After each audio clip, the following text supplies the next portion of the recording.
جادو کی گائے۔ ایک دفعہ کا ذکر ہے کہ کسی گاؤں میں علی نامی شخص رہتا تھا۔ علی کی 2 بیویاں تھیں، بڑی کا نام ہیرا اور چھوٹی کا نام موتی تھا۔ ہیرا رنگت کے لحاظ سے کالی تھی جبکہ موتی سفید اور مغرور تھی، لیکن ہیرا عقل مند اور صبر والی تھی۔ علی کے مرنے کے بعد موتی کی تمام جائیداد پر قابض ہو گئی۔ ہیرا اور موتی کی ایک ایک بیٹی تھی۔ موتی اپنی بیٹی کے ساتھ سارا دن بیٹھی رہتی اور اپنی خوبصورتی کے گن گاتی، جبکہ ہیرا اپنی بیٹی کے ساتھ سارا دن گھر کے کام کرتی اور اپنی گائے پالتی۔ ایک دن اچانک ہیرا کی طبیعت خراب ہو گئی۔ جب اسے یقین ہو گیا کہ بچنے والی نہیں ہے تو اس نے اپنی بیٹی کو بلایا اور کہا کہ میں مرنے سے پہلے تمہیں ایک راز کی بات بتانا چاہتی ہوں، لیکن تم اس راز کو کسی کو بتانا نہیں۔ ہمارے گھر میں جو گائے ہے وہ جادو کی ہے، تمہیں کھانے کی جس چیز کی ضرورت ہوگی اس گائے سے مانگ لینا۔ کہہ کر ہیرا مر گئی۔ ہیرا کی بیٹی زاروں کی طرح رونے لگی۔ موتی اب ہیرا کی بیٹی پر پہلے سے زیادہ ظلم کرنے لگی۔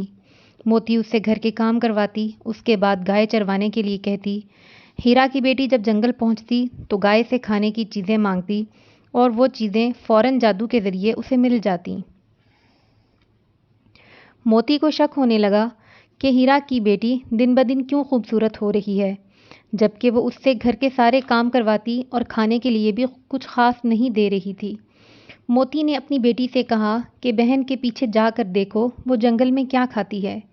موتی کی بیٹی چپ چپ کر بہن کے پیچھے جنگل میں گئی۔ وہ ایک درخت کے پیچھے کھڑی رہی اور دیکھتی ہی رہ گئی۔ جب اس کی بہن نے گائے سے پھلوں کا تقاضا کیا اور فوراً پھل حاضر ہو گئے، وہ فوراً گھر گئی اور ماں کو سارا قصہ بیان کیا۔ جیسے ہی ہیرا کی بیٹی گھر پہنچی تو موتی نے اس سے کہا، آج رات ہم اس گائے کو ذبح کریں گے۔ یہ سنتے ہی ہیرا کی بیٹی رونے لگی۔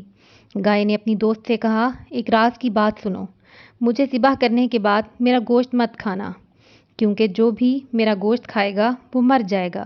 تم بس میری ہڈیاں اکٹھے کر کے جنگل میں دبا دینا۔ ہیرا کی بیٹی نے ایسا ہی کیا۔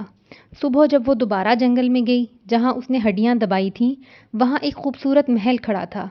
ہیرا کی بیٹی جیسے ہی محل کے اندر گئی، وہاں ایک خوبصورت مجسمہ تھا۔